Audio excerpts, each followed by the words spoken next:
Seri Pelangi di Langit Singosari. Bunga di Kaki Gunung Kawi. Audiobook, novel silat. Cerita, Esa Mintarja. Bab 101. Dalam keraguan-raguan Mahisa Agni melihat kuda sempana telah mempersiapkan dirinya. Kini ia telah mulai meluncur di atas punggung kudanya, menyerangnya berlambarkan aji tertingginya. Dada Mahisa Agni menjadi semakin berdebar-debar, tiba-tiba ditariknya kendali kudanya. Dilarikannya kudanya menghindari serangan kuda sempana. "Heh, jangan lari pengecut," teriak kuda sempana. Tetapi Mahisa Agni tidak mempedulikannya. Dipacunya kudanya semakin cepat, sementara kuda sempana mengejarnya dengan penuh nafsu. Ternyata Mahisa Agni tidak berlari jauh. Ia hanya memutar kemudian melingkar-lingkar. "Agni, marilah kita bertempur secara jantan.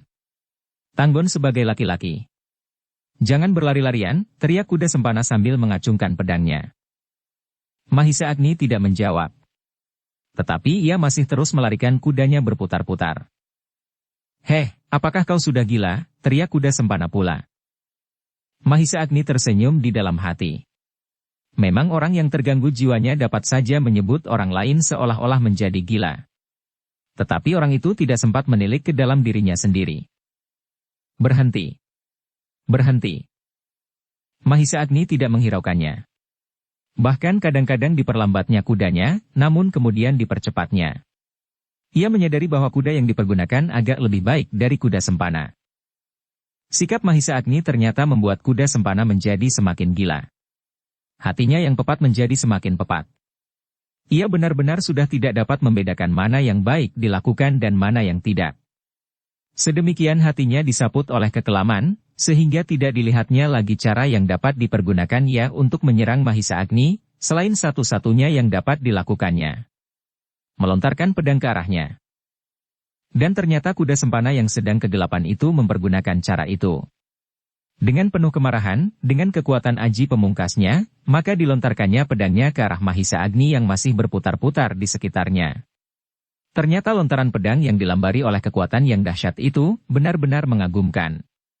Seperti tatit yang meloncat di langit, pedangnya meluncur dengan kecepatan yang tidak terduga-duga, mengarah langsung ke leher Mahisa Agni. Mahisa Agni terkejut melihat lontaran itu. Kekuatan aji kuda sempana didorong oleh kecepatan berlari kudanya, ternyata telah menimbulkan kekuatan yang luar biasa. Dan kekuatan yang luar biasa itu telah diungkapkan oleh lontaran pedangnya mengarah Mahisa Agni. Tetapi Mahisa Agni kini telah memiliki ilmu yang cukup untuk menanggapi keadaan itu. Dengan kecepatan yang luar biasa pula, Mahisa Agni membungkukkan badannya melekat pada punggung kudanya, sehingga tepat pada saatnya, pedang kuda sempana terbang di atasnya. Kalau ia terlambat sekejap saja, maka ujung pedang itu pasti sudah melubangi tubuhnya. Kuda sempana memandangi senjatanya yang berlari di atas tubuh Mahisa Agni itu dengan dada yang berdebar-debar. Apalagi ketika ia melihat bahwa ia sama sekali tidak berhasil melukai Mahisa Agni, apalagi menjatuhkannya, agaknya anak muda itu tidak selalu mengejarnya meskipun seandainya tidak mematikannya. Tetapi ternyata bahwa pedangnya sama sekali tidak menyentuh sasarannya. Kuda sempana menggeretakkan giginya ketika ia melihat Mahisa Agni kemudian tegak kembali di atas punggung kudanya sambil menarik nafas dalam-dalam. Sejenak kemudian terdengar suara Mahisa Agni. "Kuda sempana, kau benar telah menjadi mata gelap. Apakah kau sadari apa yang telah kau lakukan?" "Aku sadar sepenuhnya," jawab kuda sempana. "Bagaimana kalau pedang itu mengenai sasarannya dan aku jatuh terkapar, mati di padang karautan ini? Sudah menjadi keputusanku. Kau atau aku."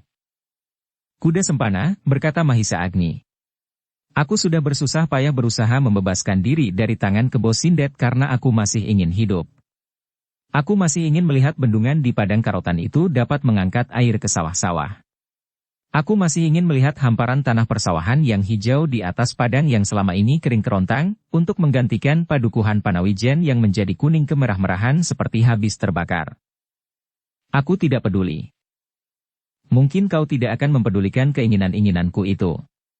Tetapi kau sebagai anak Panawijen, yang dilahirkan dan dibesarkan di tanah itu, apakah kau tidak mempunyai keinginan serupa dengan aku? Aku sudah terasing dari tanah ini. Aku sudah terasing dari orang-orang Panawijen. Wajah-wajah mereka menunjukkan kebencian dan kemarahan. Bahkan dendam. Buat apa aku kembali kepada mereka dengan keinginan-keinginan yang cengeng seperti keinginanmu itu? Aku tidak mau. Aku bukan anak-anak lagi yang masih selalu merindukan perlindungan biung. Bukan itu soalnya kuda sempana. Soalnya karena kau sudah merasa berbuat salah. Jangan kau hantui hatimu sendiri dengan kesalahan-kesalahan itu. Kalau kau pada suatu saat tidak berani mengakhiri keadaan ini, maka kau akan terdorong semakin lama semakin jauh. Tetapi kalau kau berani memutuskan bahwa sekarang adalah saatnya untuk kembali dan menyesali semua kesalahan itu, maka untuk seterusnya kau akan terlepas daripadanya. Jangan membujuk aku. Tidak. Aku tidak sedang membujukmu. Aku tahu, kau pun tidak sedang merajuk seperti anak-anak yang kecewa. Tetapi kau sedang ketakutan. Takut melihat bayanganmu sendiri. Bayangan yang penuh dengan noda. Mahisa Agni berhenti sejenak, lalu. Tetapi kesalahanmu kini adalah, bahwa kau memandang setiap orang dengan sudut pandangan yang buram. Kau anggap bahwa setiap orang selalu menyimpan dendam di dalam hatinya. Cukup. Kau jangan membual Agni. Aku bukan anak-anak yang dapat kau tipu dengan muslihat itu. Terserahlah kepadamu. Tetapi dengar, kuda sempana. Seandainya orang-orang Panawijen itu menyimpan dendam di dalam hati, maka akulah yang paling mendendammu. Aku mengalami bencana yang jauh lebih dahsyat dari yang mereka alami. Aku menghayati betapa pahitnya hidup di tangan orang-orang gila seperti Kebo Sindet dengan segala macam rencananya. Karena itulah maka kau mendendamku sampai ke ujung ubun-ubun. Karena itulah maka kau selalu mengejarku sampai saat ini untuk menjerumuskan aku ke dalam bencana yang paling dahsyat. Kau ingin melihat aku dicincang oleh orang-orang Panawijen atau dihukum picis di terik matahari padang yang kering, atau dikubur hidup-hidup untuk dijadikan tumbal bendungan yang masih belum siap itu. Itulah yang aku maksud kuda sempana. Kau memandang semua orang dari segi itu. Dari segi yang gelap. Tetapi kau melupakan sifat-sifat orang-orang Panawijen. Kau memang terlalu lama terpisah daripada mereka. Tetapi percayalah, mereka bukan mendendam dan bukan orang-orang buas yang senang melihat darah. Apalagi melihat kekejaman yang melampaui batas. Bahkan seandainya hukum picis itu benar-benar ada, maka seandainya orang-orang Panawijen berkesempatan untuk menyaksikan, mereka pasti akan pingsan bersama-sama. Kuda sempana mengerutkan keningnya. Tetapi tiba-tiba ia berteriak. Tetapi tidak demikian dengan prajurit-prajurit Tumapel. Sudah lama mereka bekerja di padang karautan. Sudah lama mereka tidak melihat darah. Dan mereka akan mendapat umpan, aku. Mahisa Agni menarik nafas dalam-dalam. Katanya. Begitukah sifat prajurit-prajurit Tumapel menurut tangkapanmu? Kuda sempana tidak segera menyahut. Tetapi ditatapnya mata Mahisa Agni dengan tajamnya. Sekilas merambat di hatinya, setitik air yang bening. Tetapi sejenak kemudian ia berteriak pula. Omong kosong.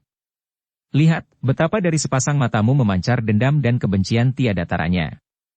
Ayo, bersiaplah. Kita lanjutkan perkelahian ini sampai salah seorang dari kita mati. Kalau kau masih tetap memaksaku kembali kepada serigala-serigala kelaparan itu, maka ayolah. Kau atau aku. Dada Mahisa Agni menjadi semakin berdebar-debar. Wajah kuda sempana menjadi semakin liar. Meskipun kini ia sudah tidak bersenjata, tetapi agaknya ia benar-benar ingin bertempur sampai mati. Sejenak Mahisa Agni duduk dalam kebimbangan. Ditatapnya saja mata kuda sempana yang liar itu. Namun ketika kuda sempana telah bersiap untuk menyerangnya, maka Mahisa Agni itu pun segera mempersiapkan dirinya pula. Tetapi tiba-tiba terbersit suatu pikiran yang dianggapnya baik untuk menundukkan kuda sempana. Sementara itu kuda sempana telah mulai pula dengan serangannya.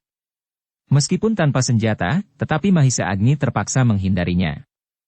Ia masih berusaha untuk tidak membuat benturan-benturan dengan kuda sempana supaya tidak terjadi sesuatu pada tubuhnya. Namun kuda sempana sama sekali sudah tidak dapat memperhitungkan lagi. Mahisa Agni yang sedang memikirkan suatu cara untuk menguasai lawannya itu hanyalah selalu mencoba menghindar. Berputar-putar dan melingkar-lingkar saja. Di dalam kepalanya bergolaklah suatu pikiran yang meskipun tidak dikehendaki tetapi agaknya dapat menolong keadaan. Kuda sempana ternyata menjadi kehilangan pertimbangan karena didorong oleh rasa takut dan cemas akan nasibnya. Bukan karena ia takut mati, tetapi ia tidak mau diperlakukan dengan cara yang mengerikan. Sebab menurut gambaran-gambaran di dalam otaknya, orang-orang Panawijen akan melepaskan dendam yang tersimpan di dalam hati mereka dengan cara yang hampir setiap saat ditemuinya di dalam sarang kebo Sindet. Aku harus membuat imbangan, desis Mahisa Agni di dalam hatinya. Aku harus sedikit menyombongkan diri. Biarlah untuk saat-saat seperti ini. Mahisa Agni mengangkat wajahnya ketika ia mendengar kuda sempana membentak-bentak. Ayo Mahisa Agni. Tunjukkanlah kejantananmu. Jangan hanya selalu menghindar saja. Di manakah keberanianmu yang kau banggakan selama ini? Mahisa Agni mengerutkan keningnya. Sekali ia harus menghindar dan berputar, sementara kuda sempana sedang memperbaiki keadaannya, karena kudanya terdorong beberapa langkah. Kuda sempana, berkata Mahisa Agni kemudian. Apakah kau sudah benar-benar siap untuk bertempur melawan aku? Kuda sempana terkejut mendengar pertanyaan itu, sehingga dengan serta-merta ia menjawab. Apakah kau sudah menjadi buta, atau kehilangan dasar pengamatan? Kau lihat, aku sudah siap untuk berbuat apapun. Tiba-tiba Mahisa Agni tertawa, kuda sempana sekali lagi terperanjat mendengar suara tertawa itu. Meskipun perlahan-lahan, tetapi sangat menyakitkan hati. Hampir sepanjang perkenalannya dengan Mahisa Agni, ia belum pernah mendengar dan melihat Mahisa Agni tertawa seperti itu. Jangan bergurau kuda sempana, berkata Mahisa Agni kemudian. Bersiaplah. Aku akan segera mulai. Terdengar kuda sempana menggeram. Aku sudah siap. Siap untuk membunuh atau dibunuh. Apakah kau benar-benar ingin melawan aku? Persetan. Cepat, mulailah. Kuda sempana. Aku benar-benar akan mulai apabila kau benar-benar telah siap pula. Beradalah dalam kemungkinan yang setinggi-tingginya. Kau segera akan melawan Mahisa Agni. Wajah kuda sempana menjadi semakin marah. Kau terlalu sombong, pembual. Ayo berbuatlah sesuatu. Jangan hanya berbicara tanpa ujung dan pangkal. Kalau kau ingin mempergunakan pedangmu, pergunakanlah. Telinga kuda sempana menjadi semakin sakit ketika ia mendengar sekali lagi Mahisa Agni tertawa. Lebih menyakitkan hati. Kuda sempana. Jangan terlampau bernafsu. Sebaiknya kau melihat dirimu lebih dahulu. Siapkah yang kau hadapi sekarang? Terasa dada kuda sempana berdesir. Dan ia mendengar Mahisa Agni berkata, apabila kau menganggap bahwa orang-orang Panawijen ingin melepaskan dendamnya dengan perbuatan yang aneh-aneh, maka tanpa orang lain, tanpa bantuan orang-orang Panawijen dan prajurit-prajurit Tumapel, aku pun dapat berbuat demikian atasmu. Ingat, aku telah berhasil membunuh kebo Sindet meskipun tidak langsung. Aku telah dapat menempatkan diriku di tempat yang sejajar dengan kebo Sindet. Aku berterima kasih bahwa kau telah memberikan pedang itu. Namun saat itu kebo Sindet pun bersenjata pula. Nah, apa katamu tentang diriku? Apakah kau masih menantang Mahisa Agni untuk berkelahi? Terasa dada kuda sempana seolah-olah menjadi retak karenanya. Sebuah himpitan perasaan telah melanda jantungnya. Kata-kata itu benar-benar suatu penghinaan baginya. Sehingga dengan suara bergetar ia menjawab. Aku tidak peduli, apakah kau telah dapat menempatkan dirimu sejajar dengan kebo Sindet atau tidak, tetapi ternyata bahwa kau tidak berani bertempur melawan aku sekarang. Dan suara tertawa Mahisa Agni yang menyakitkan hati itu terdengar lagi. Memang ada perasaan segan padaku untuk berkelahi melawan kau, kuda sempana aku pasti hanya akan merasa seperti anak-anak yang sedang sekedar bermain-main. Permainan yang menjemukan. Cukup, teriak kuda sempana.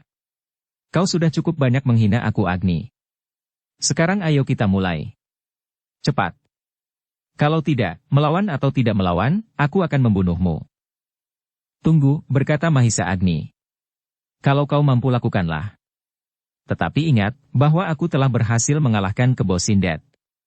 Aku tidak akan berkeberatan kalau kau selalu mendesakku. Aku akan segera berbuat sesuatu. Tetapi kau pun harus ingat, bahwa aku bukan kebo Sindet. Aku adalah seorang anak Panawijen. Kuda sempana mengerutkan keningnya. Dan Mahisa Agni berkata seterusnya. Aku adalah anak Panawijen yang paling dahsyat mengalami akibat dari perbuatanmu. Nah, kau akan dapat membayangkan, apakah yang kira-kira dapat aku lakukan atasmu. Aku pernah berada bersamamu di dalam sarang iblis itu, sehingga aku dapat mengerti berbagai macam cara yang dipergunakan oleh Kebo Sindet. Bukankah itu yang kau cemaskan, apabila kau berada di tengah-tengah orang-orang Panawijen? Kuda Sempana tidak segera menjawab. Kepalanya menjadi semakin tegang, dan otot-otot di keningnya bermunculan seolah-olah akan meledak. Atau, berkata Mahisa Agni, aku dapat membuatmu tidak berdaya, tetapi tidak membunuhmu. Aku dapat membawamu kepada orang-orang Panawijen yang kau sangka akan membunuhmu dengan cara yang kau takuti itu. Dada Kuda Sempana berdentangan semakin keras mendengar kata-kata Mahisa Agni itu. Ketakutan, kecemasan dan kemarahan bercampur baur di dalam dirinya. Tetapi ia tidak dapat menyembunyikan kenyataan yang diakuinya di dalam hatinya, bahwa sebenarnya lah bahwa Mahisa Agni akan mampu berbuat demikian apabila dikehendaki. Karena itu maka perasaan ngeri yang sangat telah merambati jantungnya. Namun Kuda Sempana ternyata menjadi semakin berputus asa. Ia tidak dapat membuat pertimbangan angan lagi. Kini ia benar-benar ingin membunuh dirinya. Berkelahi dan mati. Tetapi kematian itu akan lebih baik daripada mati di tangan orang-orang Panawijen. Sebelum Mahisa Agni sempat berbicara lagi, maka Kuda Sempana sudah menyerangnya pula. Semakin lama semakin dahsyat. Dan sekali lagi Mahisa Agni harus melayaninya, seperti melayani adik tersayang yang sedang bermain kejar-kejaran. Apakah kau tidak mengerti maksudku Kuda Sempana? Bertanya Mahisa Agni. Kuda Sempana tidak menjawab. Ia menyerang semakin garang, sehingga Mahisa Agni pun menjadi semakin sibuk menghindarinya. Tetapi akhirnya Mahisa Agni sampai pada puncak permainannya. Ia ingin segera menghentikan pola Kuda Sempana. Dengan demikian maka Mahisa Agni kemudian tidak membiarkan dirinya terus-menerus menghindar dan menjauh. Pada saatnya, maka Mahisa Agni pun segera mengambil peranan. Ketika Kuda Sempana dengan garangnya menyerang Mahisa Agni seperti seekor elang menyambar mangsanya, maka dengan gerak yang tidak kalah cepatnya Mahisa Agni menghindar. Tetapi yang sama sekali tidak terduga-duga oleh Kuda Sempana, tiba-tiba saja Mahisa Agni itu menyerangnya. Serangan itu dengan tiba-tiba dan terlampau cepat bagi Kuda Sempana, sehingga ia tidak mampu untuk menghindarkan diri. Bahkan ia sama sekali tidak mendapat kesempatan untuk menangkis. Yang terasa olehnya kemudian adalah sentuhan ibu jari tangan Mahisa Agni di punggungnya. 2 kali. Di sebelah-menyebelah tulang punggungnya. Meskipun sentuhan itu tidak terlampau keras, tetapi terasa sekujur tubuh Kuda Sempana menggigil. Sejenak disadarinya, bahwa sentuhan-sentuhan itu tepat mengenai bintik-bintik syarafnya. 2 daripadanya telah tersentuh oleh tangan Mahisa Agni sehingga tidak bekerja sewajarnya. Terasa kemudian kepala Kuda Sempana menjadi pening, dan seolah-olah ia kehilangan syaraf keseimbangannya.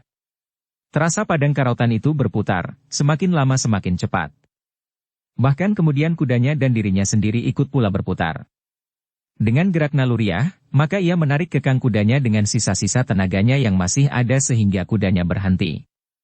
Tetapi putaran yang semakin cepat itu masih terasa membelit dirinya, sehingga Kuda Sempana harus memejamkan matanya. Meskipun demikian, ia masih merasakan seakan-akan tubuhnya telah hanyut dalam suatu arus pusaran dari air yang terhisap ke dalam bumi dengan derasnya. Sejenak Kuda Sempana masih dapat bertahan. Tetapi sejenak kemudian ia telah benar-benar kehilangan keseimbangan, sehingga tiba-tiba tubuhnya menjadi miring. Ia tidak dapat lagi tetap duduk di atas punggung kudanya, karena ia sudah tidak dapat menguasai keseimbangan dirinya lagi. Kuda Sempana masih tetap sadar ketika ia terdorong ke samping dan jatuh dari atas punggung kuda itu. Tetapi ia merasa pula bahwa seseorang telah menahannya dan kemudian menariknya. Sesaat Kuda Sempana membuka matanya. Dalam putaran yang semakin cepat ia melihat Mahisa Agni meletakkannya berbaring di atas rerumputan yang kekuning-kuningan meskipun tanah di bawahnya telah menjadi basah. "Lepaskan, lepaskan," ia berteriak.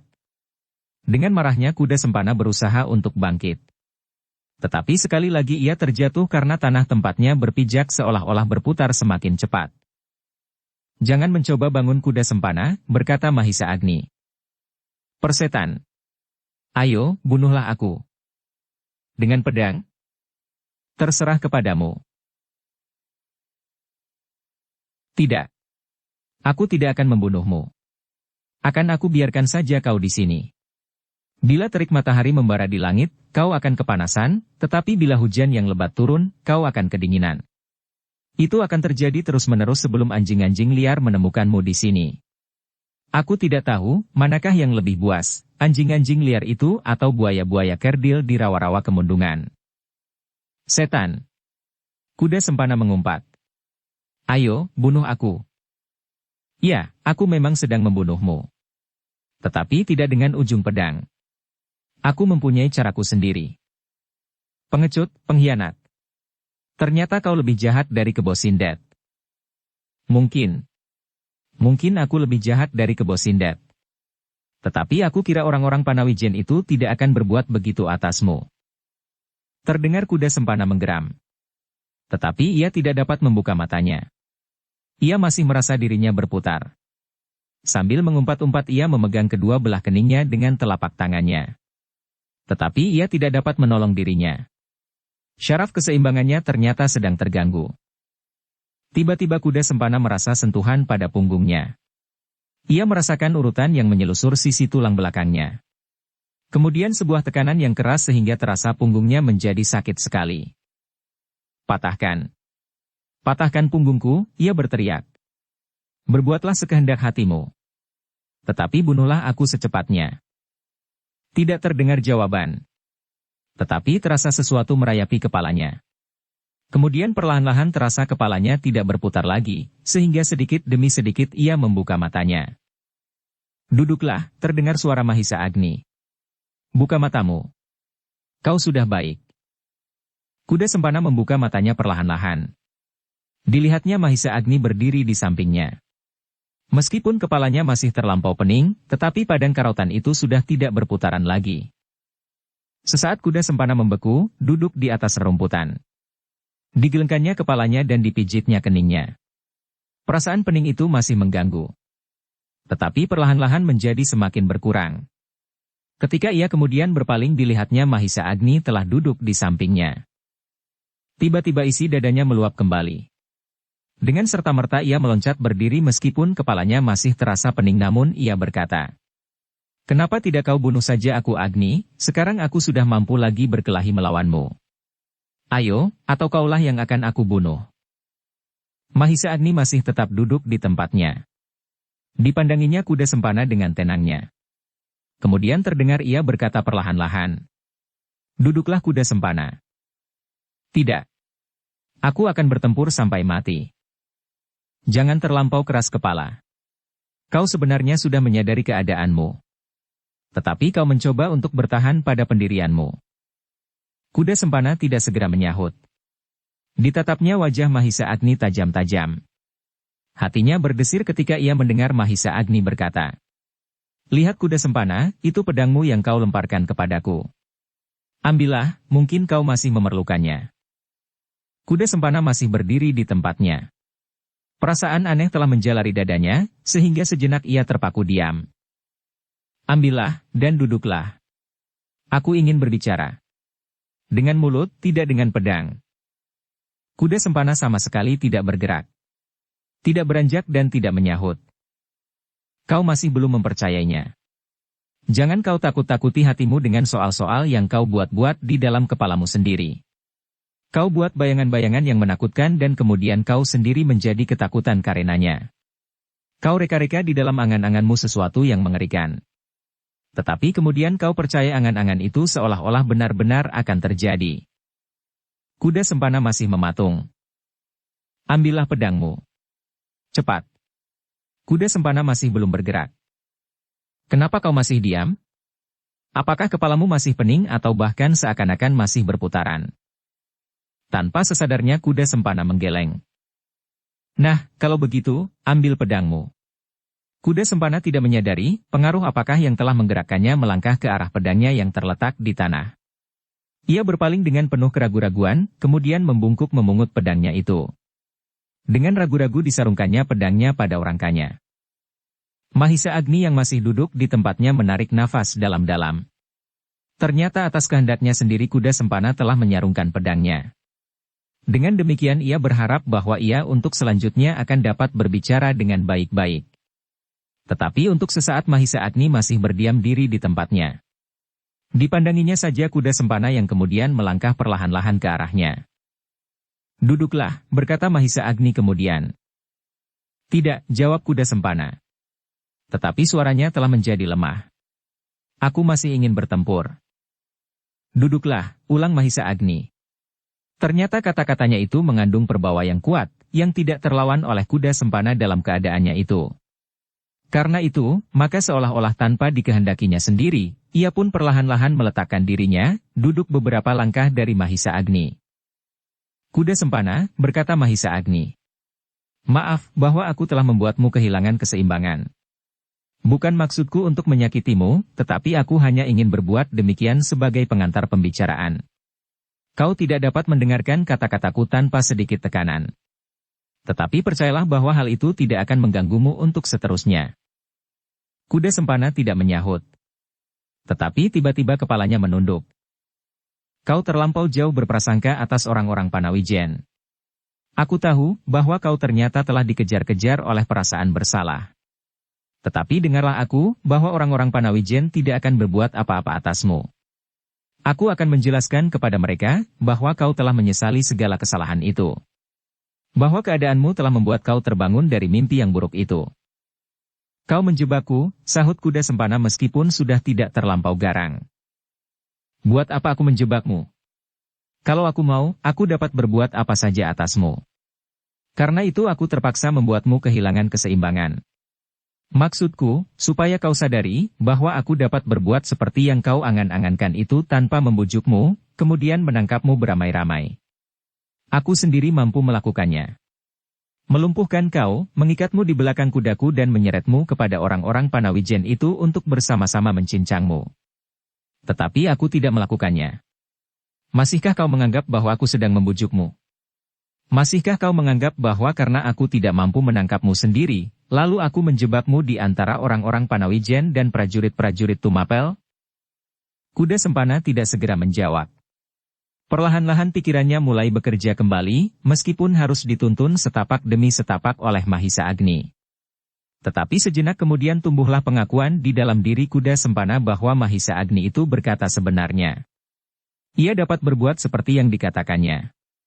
Tetapi ia tidak berbuat demikian.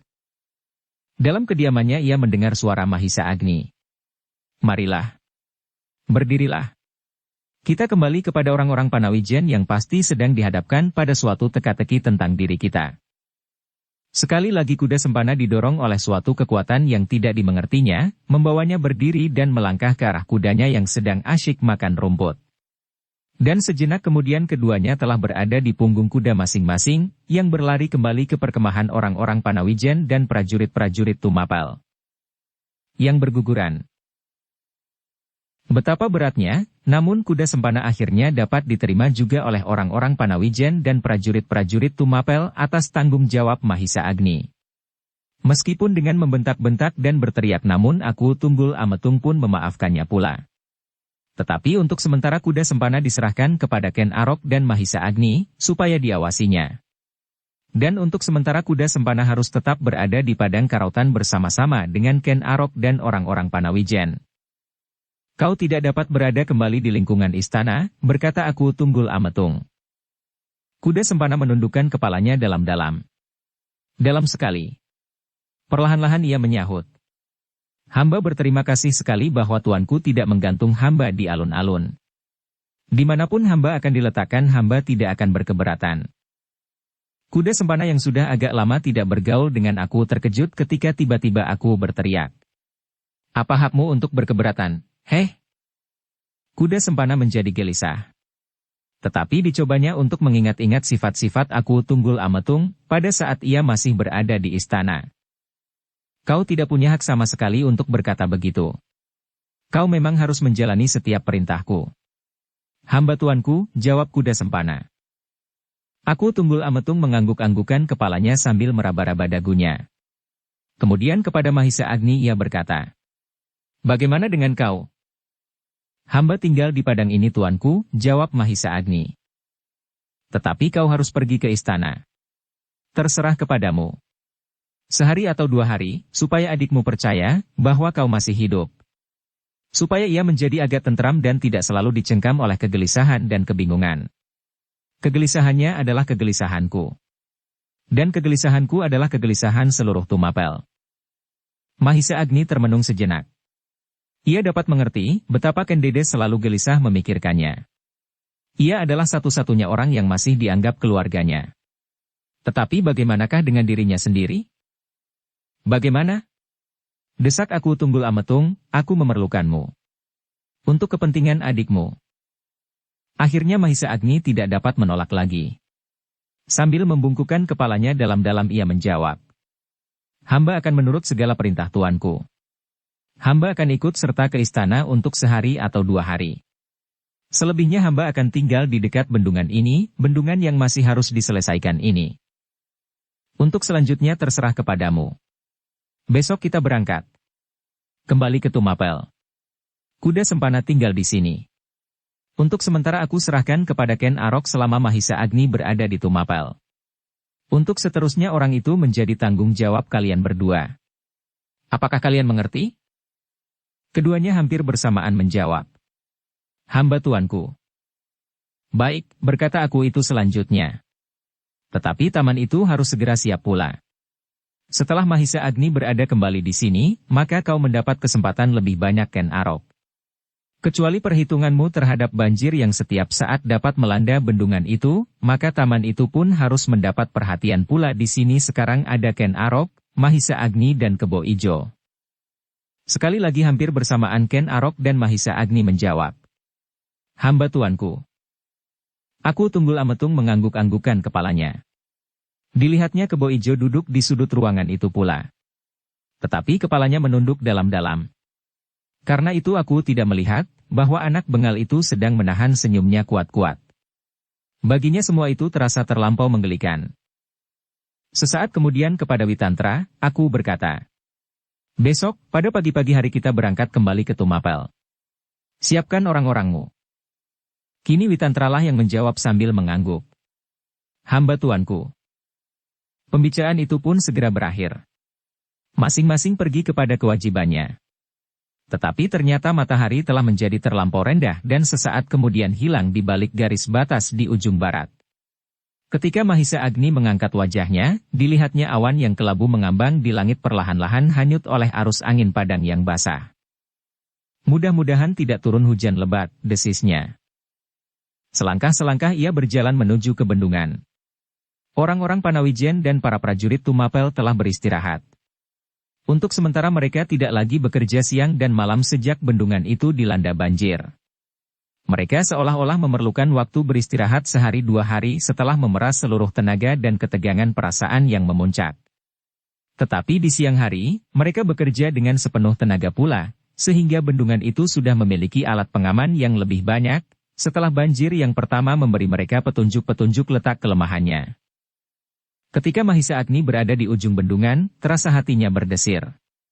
Bendungan yang dahulu hanya ada di dalam angan-angannya, yang pada saat ia meninggalkan tempat itu masih belum berbentuk, kini benar-benar telah ada. Bendungan itu benar-benar telah berwujud. Bahkan bendungan itu telah lulus pada ujiannya yang pertama. Mahisa Agni menarik nafas dalam-dalam. Diedarkannya pandangan matanya berkeliling. Meskipun senja menjadi semakin samar, namun ia masih dapat melihat jalur-jalur yang menggores padang karotan itu. Susukan induk yang menjelujur ke tengah-tengah padang dan akan menumpahkan airnya di sendang buatan, di dalam taman yang dikehendaki oleh aku Tunggul Ametung. Kemudian parit-parit yang menyelusur seperti akar pepohonan di dalam tanah. Kotak-kotak sawah dengan pematang-pematangnya. Semuanya itu telah membuat dada Mahisa Agni seolah-olah mengembang. Karena itu maka sejenak ia berdiri mematung. Dipandanginya alam yang terbentang di hadapannya. Alam yang luas, yang baru mulai dijamah oleh tangan manusia. Mudah-mudahan kami berhasil, desis Mahisa Agni. Mudah-mudahan apa yang kami lakukan ini dibenarkan oleh Yang Maha Agung. Ketika kemudian angin yang lembut mengusap keningnya, maka Mahisa Agni pun mengusap wajahnya. Terasa udara yang dingin menyusup sampai ke pembuluh darahnya. Di dalam dadanya berdesir suatu kebanggaan dan harapan yang tidak terkira, karena bendungan yang kini tinggal mengeterapkan penyelesaian yang terakhir dan merampungkan jalur-jalur pengaman apabila banjir datang terlalu deras. Impian yang dahulu tersimpan di dalam hatinya itu kini telah hampir berwujud. Sekian lama ia berada di dalam kungkungan iblis kemundungan, tetapi sekian lama pekerjaan ini berjalan terus. Tepat pada saatnya ia berhasil melepaskan diri, bendungan ini telah sampai pada penyelesaian terakhir. Apalagi apabila di ujung susukan induk ini kelak akan dibangun sebuah taman. Maka daerah ini, yang dahulu merupakan jantung padang karautan yang jarang dirambah oleh manusia, kelak pasti akan menjadi suatu padepokan yang subur dan semakin lama akan menjadi semakin ramai. Betapa angan-angan yang dipenuhi oleh harapan itu mencengkam dada Mahisa Agni, sehingga untuk sejenak ia merenung di tempatnya. Baru ketika terasa gerimis kecil menyentuh tubuhnya Mahisa Agni menyadari dirinya. Ditengadahkan wajahnya dan dilihatnya langit yang hitam. Hujan, desisnya. Mudah-mudahan banjir tidak datang terlampau keras. Mahisa Agni masih mendengar deru air yang masih agak deras mengalir di sungai yang telah dibatasi oleh bendungan itu. Tetapi dalam kegelapan malam Mahisa Agni tidak dapat melihat betapa keruh dan betapa banyak sesungguhnya air yang tertahan di atas bendungan itu. Karena gerimis menjadi semakin deras, maka Mahisa Agni pun segera meninggalkan bendungan itu kembali ke dalam gubuknya. Perlahan-lahan ia bergumam di dalam dirinya. Besok aku harus ikut bersama aku ke Tumapel. Mudah-mudahan tidak terlampau lama berada di sana.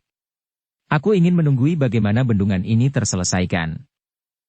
Begitu asyik Mahisa Agni bergelut dengan angan-angannya, sehingga ia tidak melihat seseorang berdiri di ujung perkemahan.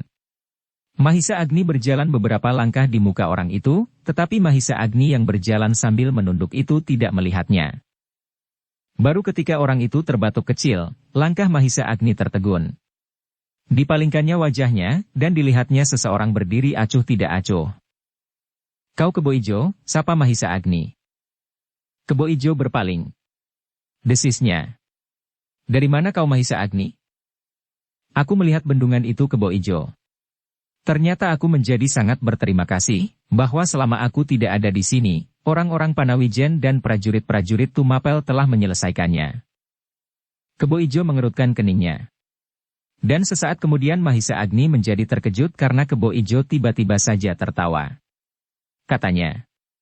Kenapa kau berterima kasih kepada kami semua yang selama ini bekerja tidak mengenal lelah, siang dan malam, apalagi ketika banjir yang pertama itu melanda bendungan yang belum siap benar itu. Aku sendiri telah banyak sekali berbuat untuk menyelamatkannya, bahkan menyelamatkan Ken Arok sendiri. Justru karena itulah aku sangat berterima kasih, jawab Mahisa Agni. Suara tertawa Kebo Ijo mengeras. Katanya. Aneh sekali. Apakah hakmu untuk menyatakan terima kasih kepada kami? Mahisa Agni terdiam. Sepasang matanya memancarkan berbagai pertanyaan yang bergolak di dalam dadanya. Ia sama sekali tidak mengerti arah pembicaraan Kebo Ijo. Namun sejenak kemudian ia mendengar Kebo Ijo itu berkata lebih lanjut. Mahisa Agni, kau yang sama sekali tidak ikut berbuat apapun atas bendungan itu, jangan terlampau ikut berbangga karenanya. Apalagi kau merasa bahwa seakan-akan kaulah yang berhak untuk disebut sebagai pahlawan. Kau mungkin merasa bahwa bendungan itu bendunganmu, sehingga kau merasa wajib dan berhak berterima kasih kepada kami. Kebo Ijo itu berhenti sejenak, lalu. Tetapi ketahuilah, bahwa bendungan itu bukan bendunganmu. Bendungan itu adalah milik kami yang telah bekerja mati-matian. Sekarang kau datang ke dalam lingkungan kami. Akulah yang lebih berhak mengucapkan terima kasih kepadamu, seandainya kau mau membantu meskipun sekedar melemparkan sebongkah batu di saat terakhir. Itu pun barangkali tidak dapat kau lakukan. Bukankah kau besok harus pergi ke Tumapel bersama aku untuk menengok adikmu yang terlampau manja itu? Nah, tinggallah di Tumapel sepekan atau sebulan. Datanglah kemari apabila bendungan itu telah selesai. Tetapi ingat, jangan mengucapkan terima kasih kepadaku. Setelah kau tidak mempunyai sangkut paut dengan bendungan ini. Terasa dada Mahisa Agni berdesir. Wajahnya sekilas dijalari oleh warna merah. Tanpa sesadarnya dilayangkannya pandangan matanya berkeliling. Sepi. Tak ada seorang pun yang tampak. Tetapi Mahisa Agni tidak tahu, apakah orang-orang yang berada di dalam gubuk itu sudah tidur atau masih bangun dan mendengar percakapan itu. Nah, berkata Kebo Ijo. Sekarang tidurlah. Jangan kau hiraukan lagi bendungan itu. Ia telah tumbuh tanpa kau. Dan ia akan siap pula tanpa bantuanmu. Terasa goresan di dada Mahisa Agni menjadi semakin dalam. Bahkan kemudian timbul pertanyaan di dalam hatinya. Apakah demikian anggapan setiap orang yang berada di perkemahan ini? Apakah mereka menganggap bahwa aku sama sekali tidak berarti lagi bagi mereka, karena aku tidak ikut serta berbuat banyak? Apakah demikian pula anggapan orang-orang Panawijen? Setitik keringat dingin mengembun di kening Mahisa Agni. Namun ia masih saja berdiam diri dalam kenangan seribu macam pertanyaan. Kebo Ijo melihat kebimbangan di dalam sikap Mahisa Agni. Agaknya kata-katanya berhasil menusuk langsung ke dalam hati anak muda itu. Maka timbullah kegembiraan di hati Kebo Ijo yang aneh itu. Ia memang bertabiat demikian. Dan tabiatnya itulah yang telah mendorongnya ke dalam perbuatan-perbuatan yang berbahaya bagi dirinya. Karena Mahisa Agni tidak menjawab, maka berkata Kebo Ijo itu. Apalagi yang kau tunggu Agni? Pergilah tidur. Kau dapat menganyam angan-angan, bahwa kau besok akan bertemu dengan adikmu yang kini telah menjadi seorang permaisuri. Kau akan ikut merasakan kamukten yang didapatkannya. Nah, nikmatilah. Tetapi jangan menyinggung tentang bendungan ini. Mahisa Agni masih tetap berdiam diri. Terasa pergolakan di dalam dadanya menjadi semakin keras. Tetapi sambutan orang-orang Panawijen itu begitu baik kepadaku. Bahkan prajurit-prajurit Tumapel pun bersikap baik, berkata Mahisa Agni di dalam hatinya. Jangan bersedih, berkata Kebo Ijo seterusnya. Kau memang lebih baik berada di Tumapel. Nunut kamukten yang didapatkan oleh adikmu dengan modal parasnya yang cantik. Cukup, tiba-tiba Mahisa Agni memotong. Kau boleh menghina aku dengan cara apapun, tetapi jangan menghina orang lain yang kau sangkut pautkan dengan aku. Sikapmu itu sejak dahulu memuakkan sekali bagiku. Mungkin kau benar, bahwa aku memang tidak dapat ikut berbangga dengan bendungan itu. Tetapi seandainya aku berbangga di dalam hati, itu adalah hakku, karena aku ikut serta meletakkan dasar bagi terbangunnya bendungan ini. Akulah yang memilih tempat, membuat rencananya dan memulainya, tetapi aku tidak akan memperhitungkannya seperti seseorang yang meminjamkan jasanya kepada orang lain. Dihargai atau tidak dihargai, diakui atau tidak diakui itu sama sekali bukan urusanku dan bukan tujuanku. Siapapun yang membangun bendungan ini, aku tidak peduli. Tetapi aku merasa bersenang hati bahwa orang-orang Panawijen akan mendapat tempat dan ruangan baru untuk hidup. Tetapi yang sangat memuakkan adalah caramu menghina aku dan keluargaku. Kau sebut-sebut nama Kendedes dengan cara yang sangat menyakitkan hati. Dada Mahisa Agni berguncang ketika justru ia mendengar Kebo Ijo tertawa. Apakah kau menjadi sakit hati karenanya? Aku mengatakan yang sebenarnya. Sama sekali bukan cerita yang aku hisap dari ujung ibu jari kakiku. Bukankah aku mengambil Kendedes dari kuda Sempana dan Sempana mengambilnya karena ia cantik? Terasa dada Mahisa Agni bergetar, tetapi justru dengan demikian ia menyadari keadaannya sepenuhnya. Karena itu maka ia pun menarik nafas dalam-dalam seolah-olah hendak mengendapkan segala macam perasaan yang membakar dadanya. Kini ia sadar sesadar-sadarnya bahwa Kebo Ijo sengaja membuatnya marah. Ia tidak tahu, apakah maksud anak muda itu. Tetapi bukanlah sebaiknya untuk melayaninya. Seandainya demikian, maka pasti akan timbul keributan, justru pada saat aku Tunggul Ametung ada di perkemahan itu, dan justru setelah ia datang, sehingga kesan tentang dirinya pasti akan menjadi kurang baik. Pasti ada orang yang menganggap bahwa setelah di perkemahan itu ada Mahisa Agni, maka timbullah suatu bentrokan di antara mereka. Karena itu, maka Mahisa Agni itu pun berusaha untuk menahan hatinya kuat-kuat. Dianggapnya ia tidak mendengar apapun. Dianggapnya suara Kebo Ijo itu seperti bunyi desir angin di dedaunan. Tetapi aku merasa bersenang hati bahwa orang-orang Panawijen akan mendapat tempat dan ruangan baru untuk hidup. Tetapi yang sangat memuakkan adalah caramu menghina aku dan keluargaku. Kau sebut-sebut nama Kendedes dengan cara yang sangat menyakitkan hati. Dengan demikian, maka Mahisa Agni tidak mau mendengarkannya lagi. Ia ingin meninggalkannya dan pergi ke gubuk yang disediakan untuknya bersama beberapa orang lain. Tetapi ketika baru saja kakinya melangkah ia mendengar Kebo Ijo itu tertawa lagi. Heh, kemana? Tidur? Baiklah. Tetapi sekali lagi, jangan mimpi tentang gelar pahlawan karena kau berhasil membuat bendungan. Lebih baik kau bermimpi tentang adikmu yang berhasil menjerat hati aku karena kecantikannya. Kebo Ijo berhenti sejenak. Heh, adikmu memang cantik. Itulah sebabnya Kakang Mahendra pernah menjadi gila dan berkelahi dengan kau di luar padukuhanmu karena kau mengaku bakal suami gadis itu. Kata-kata itu benar-benar menyakitkan hati.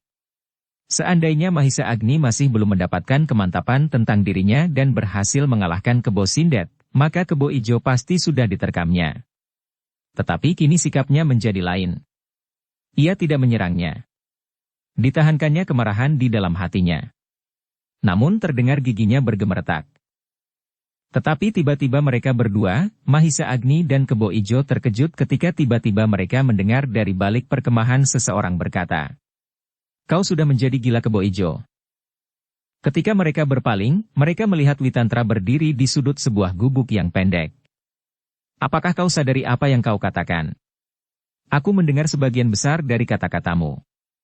Aku sengaja membiarkannya karena aku ingin tahu bagaimanakah sikapmu sebenarnya. Dan kini aku melihatnya." Witantra berhenti sejenak, lalu, "Sebagai seorang pengawal bahkan yang diserahi tanggung jawab atas keselamatan, tubuh dan namanya, aku menganggap bahwa kau sudah sepantasnya mendapat hukuman. Kau telah menghina Tuan Putri Ken Dedes." Kebo Ijo sejenak menjadi pucat. Tetapi sejenak kemudian ia tersenyum. "Aku hanya bergurau Kakang." "Tidak, kau tidak sedang bergurau. Aku dapat membedakan nada yang sama sekali bukan bergurau." Witantra memotong. "Tetapi sebagai seorang tua aku akan berbuat lain.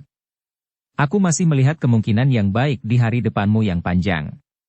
Karena itu, aku minta, supaya kau cabut kata-katamu supaya kesalahanmu dimaafkan. Dan kau harus minta maaf pula kepada Mahisa Agni. Lakukanlah." Sepercik warna merah membayang di wajah Kebo Ijo. Ia tidak menyangka bahwa ada orang lain yang mendengar kata-katanya, apalagi kakak seperguruannya yang gubuknya jauh berada di ujung lain. Karena itu untuk sejenak ia berdiri saja mematung. Agaknya kakaknya itu mendengar seluruh pembicaraannya. Dan kakaknya tidak percaya bahwa ia hanya sekedar bergurau saja. Namun yang tidak disangka-sangka oleh Kebo Ijo, adalah bahwa kakaknya itu menyuruhnya untuk mencabut kata-katanya dan minta kepada Mahisa Agni. Karena Kebo Ijo masih berdiam diri, maka Witantra itu berkata pula, "Lakukanlah Kebo Ijo, hukuman itu terlampau ringan buatmu." Tetapi Kebo Ijo tidak segera berbuat sesuatu. Wajahnya yang pucat, kemudian kemerah-merahan, kini menjadi tegang. "Apakah kau tidak bersedia?" Tidak ada jawaban. Namun sekali lagi mereka terkejut ketika mereka mendengar seseorang berkata, "Kebo Ijo, sebaiknya kau tinggalkan kebiasaanmu yang buruk itu." Serentak mereka berpaling, dan segera mereka melihat siapakah yang berbicara itu. Ken Arok. "Sudah beberapa kali aku nasihatkan, jangan membuat soal-soal yang tidak perlu." Wajah Kebo Ijo menjadi semakin tegang. Dan ia mendengar Witantra berkata semakin keras pula, "Lakukanlah.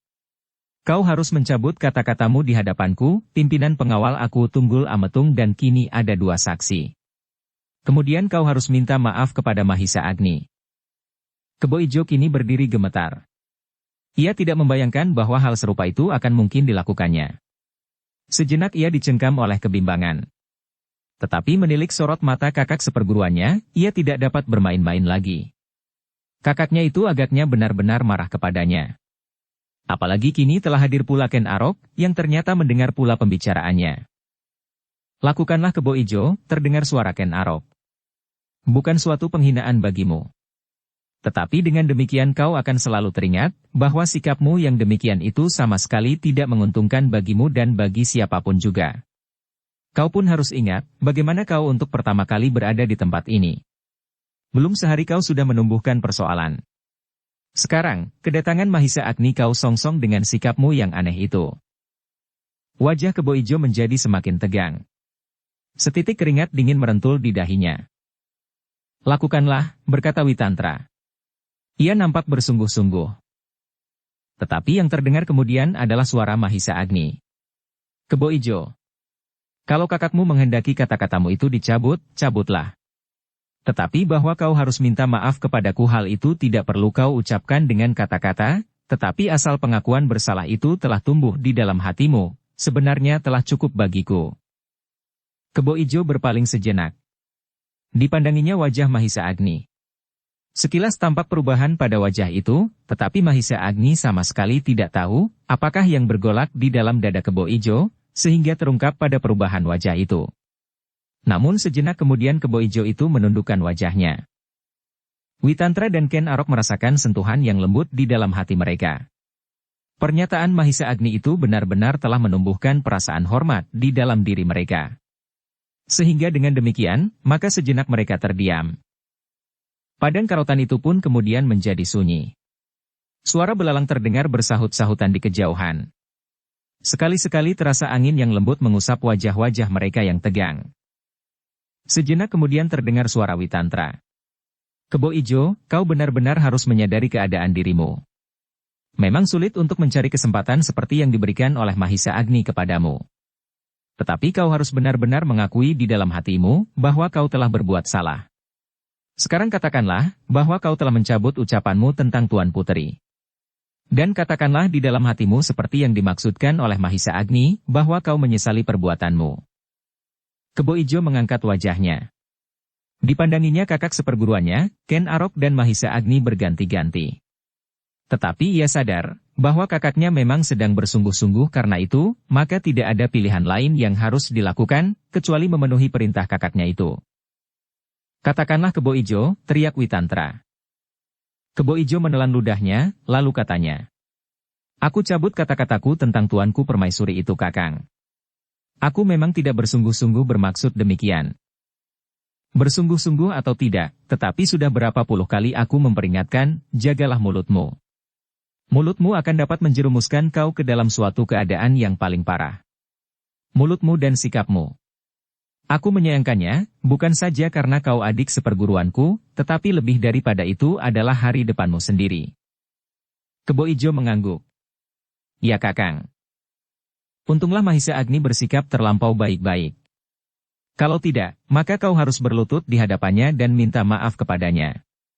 Karena sebenarnya lah bahwa Mahisa Agni berhak untuk merasa ikut serta membangun bendungan itu, meskipun selama ini ia tidak dapat ikut melakukannya. Bukan sekedar ikut serta membangun, potong Ken Arok. Tetapi sebenarnya bahwa Mahisa Agni lah yang membuat bendungan itu. Tanpa Mahisa Agni, tidak ada seorang pun yang mengangan-angankan bahwa di tengah-tengah padang karotan dapat dibangun sebuah bendungan yang akan merubah sekaligus wajah dari padang ini. Kini sudah terbayang sebuah pedukuhan, meskipun masih samar-samar karena pepohonan yang ditanam masih terlampau muda. Tetapi pedukuhan itu sudah dapat kita gambarkan. Pedukuhan yang dikelilingi oleh sawah dan ladang. Pategalan dan kebun-kebun yang subur. Kemudian sebuah pertamanan yang terbesar di Tumapel. Semua itu adalah karena Mahisa Agni bertekad untuk menemukan ruang hidup yang baru bagi orang-orang Panawijen. Witantra mengangguk-anggukan kepalanya. Ia sependapat sepenuhnya dengan kata-kata Ken Arok itu. Sedang Kebo Ijo sama sekali tidak menyahut. Ia masih menundukkan kepalanya. Hanya kadang-kadang ia mencoba memandang Mahisa Agni dengan sudut matanya. Tetapi sesaat kemudian matanya telah hinggap kembali pada rumputan yang basah di bawah kakinya. Bersambung ke bab 102. Dukung kami dengan subscribe, follow, like, komen dan share. Terima kasih.